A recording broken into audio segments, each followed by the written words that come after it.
Jesus looks up, and his eyes follow the trembling, accusing hand. And in a corner, against the dark red wall, he sees Mary of Magdala, more immodest than ever, wearing, I would say, nothing on half of her body, because she is half naked from the waist upwards, draped in a kind of hexagonal net, decorated with little round objects which look like tiny pearls.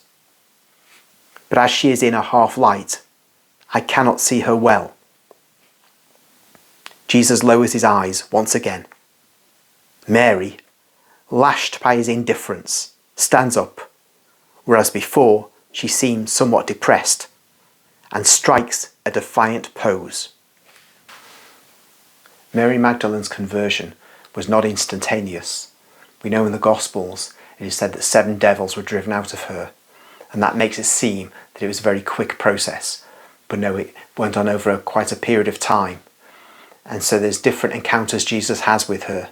And I'm going to relate one particular one, which is extremely dramatic and involves a near murder of someone.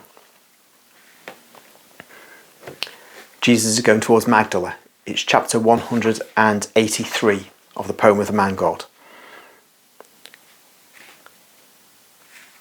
The group proceeds in silence. The main road becomes a town street, paved with 1 handbreadth wide square stones. The houses are more and more splendid and magnificent, surrounded by luxuriant, flourishing gardens and orchards.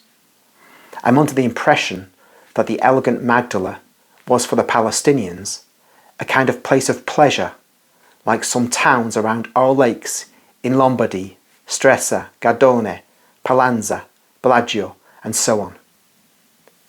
Among the rich Palestinians, there are many Romans who must have come from other places, such as Tiberias or Caesarea, possibly officials of the governor or merchants who export to Rome the most beautiful products of the Palestinian colony. Jesus proceeds, sure of himself, as if he knew where to go. He follows the contour of the lake, which reflects the houses and gardens built on its limits. A loud noise of crying people can be heard from a sumptuous house. It is the voices of women and children. The shrill voice of a woman shouts, "My son, my son." Jesus turns round and looks at his apostles. Judas steps forward. "No, not you," orders Jesus. "You, Matthew, go and find out." Matthew goes and comes back. "A brawl, Master. A man is dying. A Jew. The man who wounded him, a Roman, has run away. His wife, mother, and children have rushed to help him, but he is dying." "Let us go." Master, it happened in the house of a woman who is not his wife." "Let us go." Through the wide open door, they enter a large hall, which opens onto a lovely garden. The house seems to be divided by this kind of covered peristyle, which is full of pots with green plants, statues, and inlaid articles. It is a mixture of a hall and greenhouse. In a room, the door of which opens onto the hall, there are some women weeping. Jesus goes in confidently, but he does not pronounce his usual greeting. Among the men present, there is a merchant who obviously knows Jesus, because as soon as he sees him, he says, "The Rabbi of Nazareth," and greets him respectfully. "Joseph, what is the matter?" "Master, a stab wound in his heart. He is dying." "Why?" A grey-haired, unkempt woman stands up. She was kneeling near the dying man, holding his limp hand. And with distracted face and voice she shouts, because of her, she has turned him into a devil. Mother, wife, children no longer existed for him. Hell will have you, Satan." Jesus looks up and his eyes follow the trembling, accusing hand. And in a corner, against the dark red wall, he sees Mary of Magdala, more immodest than ever, wearing, I would say, nothing on half of her body, because she is half naked from the waist upwards, draped in a kind of hexagonal net, decorated with little round objects which look like tiny pearls.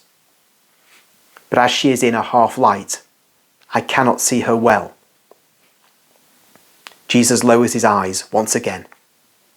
Mary, lashed by his indifference, stands up, whereas before she seemed somewhat depressed, and strikes a defiant pose. Woman, says Jesus to the mother, do not curse. Tell me, why was your son in this house? I told you, because she infatuated him. She did. Silence. So he was in sin too, because he is an adulterer and an unworthy father of these innocent children. He therefore deserves his punishment. In this life and in the next one, there is no mercy for those who do not repent. But I feel sorry for your grief and for these innocent children. Is your house far? About 100 yards. Lift the man and take him there. It is not possible, master, says Joseph the merchant. He is breathing his last. Do as I tell you. They place a board under the body of the dying man, and the procession slowly moves out. They cross the street and go into a shady garden. The women go on crying loudly. As soon as they enter the garden, Jesus addresses the mother. Can you forgive? If you forgive, God will forgive.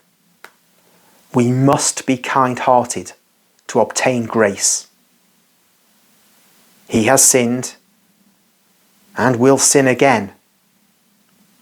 It will be better for him to die, because if he lives, he will fall into sin again, and he will have to answer also for his ingratitude to God who saved him.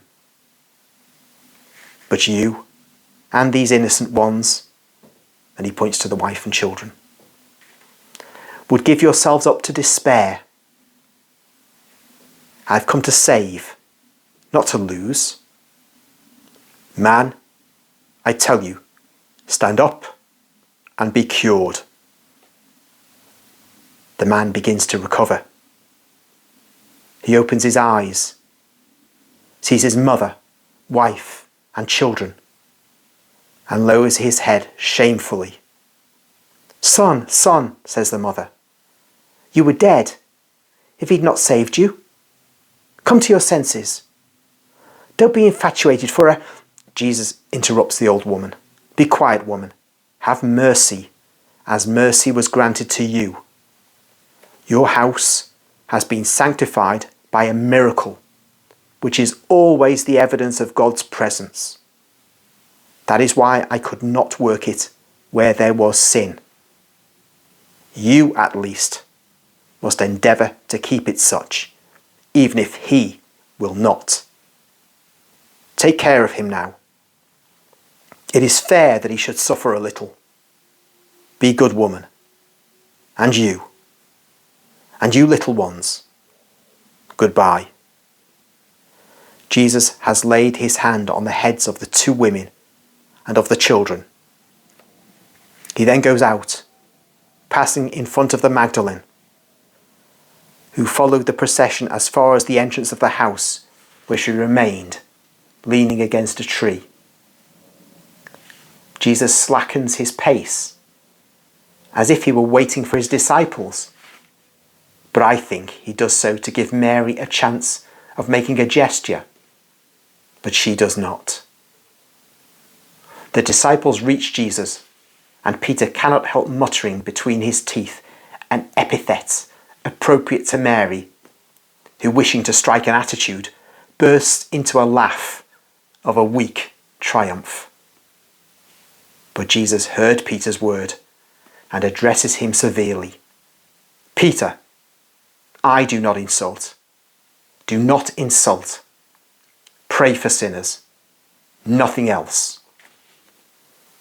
Mary stops her trilling laughter, lowers her head, and runs away, like a gazelle, towards her house. And there the vision ends. But we can see that this Mary Magdalene was certainly someone who was extremely alluring and extremely dangerous, because she was taking this man away from his own family and causing a brawl between him and some unknown Roman. And but for Jesus' intervention, would have caused a death.